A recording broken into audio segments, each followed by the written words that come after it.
Hello, I'm Renae. Thank you for joining me for my book talk. I will be discussing Say Anything by Scott Rosenberg. Have you ever wondered when and how blogging began, or been curious about who first posted to a blog after the 9/11 attacks on the World Trade Center? Maybe you've came across a word such as deuced and wondered about its origin. Rosenberg not only asked himself these questions, he researched them extensively and turned his findings into the book, Say Anything. Rosenberg does this with well-written anecdotes of different contributors to the blogosphere, in the process sharing unique blogging terms and how they came about. Say Anything goes from describing how telling all affected one blogger, Justin Hall, whom Rosenberg says invented oversharing, to exploring how bloggers affected politics.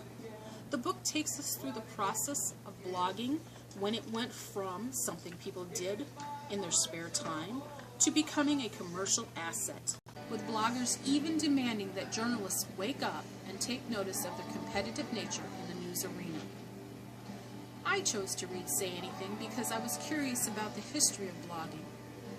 Rosenberg's in-depth research and well-told anecdotes kept the book interesting to the end and opened my eyes to the fact that blogging didn't begin because someone wanted to tell a cute puppy story, but because in the inception of the web, people wanted to share information and had to create new ways to do so. Learning about those web pioneers has inspired me to continue my own blogging efforts. Before I started reading this book, I felt I understood what a blog and blogging was.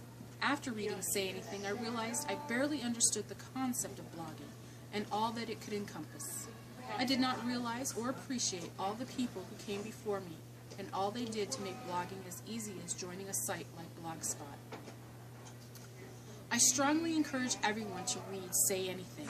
It is informative and filled with interesting stories of the internet and blogging, written in such a way as to hold the reader's attention while giving you a greater appreciation of how bloggers helped make the web what it is today. And in conclusion, I'd like to read a short excerpt from the book. The anarchaic, energetic web I fell in love with 15 years ago has indeed lasted. It continues to provide people of meager credentials and little means with a home for their idiosyncratic ideas and unlikely innovations. Their ideas will continue to flow in a profusion of unpredictable courses, and their innovations will continue to bear names that will make you feel slightly silly when you say them, as the word blog once did. Sneering at all these creations remains a tempting option, one that is even warranted on occasion. Thoughtful skepticism always has its place, but the web's outpouring of human expression deserves a more exuberant response too. It should delight us.